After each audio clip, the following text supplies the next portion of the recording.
অগ্নি কথাকে বলে, কিরে আমার ঠান্ডা লাগছে, তো তুই জানালাটা বন্ধ করে দে। কথা বরফের দিকে তাকিয়ে থাকে আর কল্পনা করতে থাকে তার আর অগ্নির খুব সুন্দর সুন্দর মুহূর্তগুলো।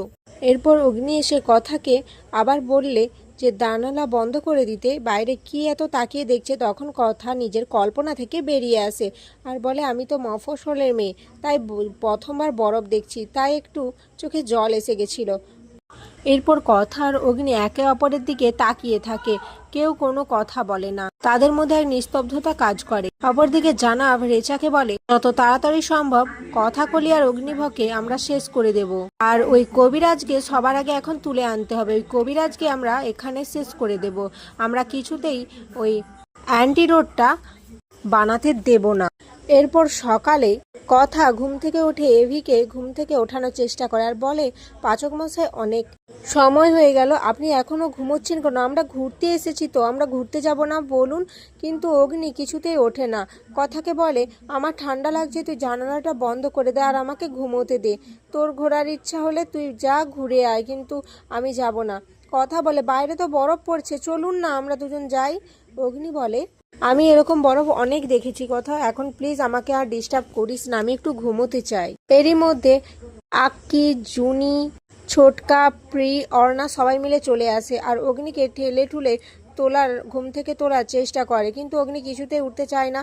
এরপর ছোটকা অগ্নিকে অনেক কষ্ট করে ঘুম থেকে তোলে আর বলে, এখানে এসেছিস ঘুমানোর জন্য নাকি? কোনো ঘুমানো ল্যাদ খাওয়া হবে না, আমরা এখানে এনজয় করতে এসেছি, তো পার্টি তো হবেই তাই না? ঘোরাঘুরি না করলে আর ঘুরতে আসার মানে কি বল? তখনই ঋতু চলে আসে। ঋতু এসে বলে, কি তোমরা এখনো রেডি হওনি? তাহলে আমরা শপিংয়ে যাবো তো। ঋতুকে দেখে জুনি বলে, এই আসার সময় হলো মহারানীর, আমাদের তো একদম ভুলেই গিয়েছে তাই না? ঋতু বলে, আমি এখন মহারানী নয়, আমি ওসি সরকারের বউ, ঋতুপর্ণা সরকার। এই বলে সবাই হাসাহাসি করতে থাকে। এদিকে তখনই ঘরের বাইরে দাঁড়িয়ে থাকা জানাবের লোক সমস্ত কিছু এসব শুনছিল আর তখনই তার ফোন বেজে ওঠে, যেটা কথা শুনতে পেয়ে যায়। কথা ভাবে, কি হলো, রুমের বাইরে কেউ কি ছিল নাকি যে ফোনের আওয়াজ আসছে? এরপর কথা বাইরে বেরিয়ে এলে অগ্নি বলে, এই কি রে, কোথায় গেলি? আবার চলে গেলি নাকি একা একা ঘুরতে? না এজেন্টগিরি করছিস? এজেন্ট কে? কথা বলে, না না পাচক মশাই, আমার মনে হলো কেউ যেন বাইরে দাঁড়িয়ে ডাকছে, না থাক কিছু নয়।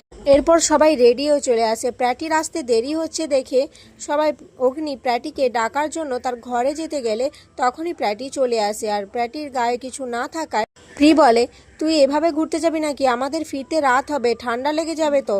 তুই বিয়ে করেছিস বলে কিন্তু ভাবিস না, মা কিন্তু ডালের কাটা নিয়ে এখনো তোর পেছনে পড়ে আছে। তখনই ঋতু চলে আসে আর এসে প্রত্যয়কে তার সোয়েটার, জ্যাকেট সমস্ত কিছু দেয়। প্রত্যয় খুশি হয়ে যার বলে, আমি তোদের বলেছিলাম না যে আমাদের 6টা ঋতু জানি, কিন্তু আমার একটাই ঋতু।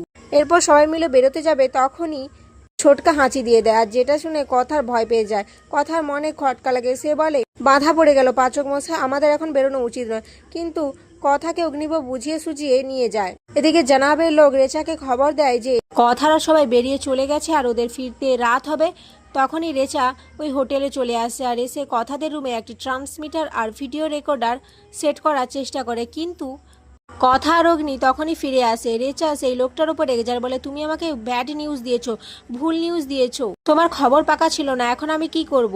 লোকটি বলে, আমার কাছে যেমন নিউজ ছিল আমি তেমনই করেছি, এখন কিছু করার নেই, আপনি এই ঘরের মধ্যে লুকিয়ে পড়ুন, আমি বাইরে থেকে আটকে দিচ্ছি।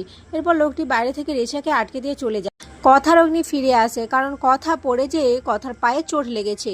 এরপর রুমে এসে কথা অগ্নিকে বলে, আমি বলেছিলাম না একটা বাঁধা পড়েছি, কিন্তু আপনি তো শুনলেন না, দেখলেন তো কি হলো।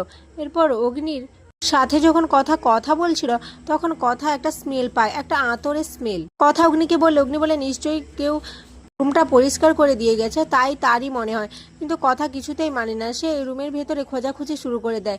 আর এদিকে রেচা খাটের পেছনে লুকিয়ে থাকে। আর এখানেই আজকের পর্ব শেষ হয়ে যায়।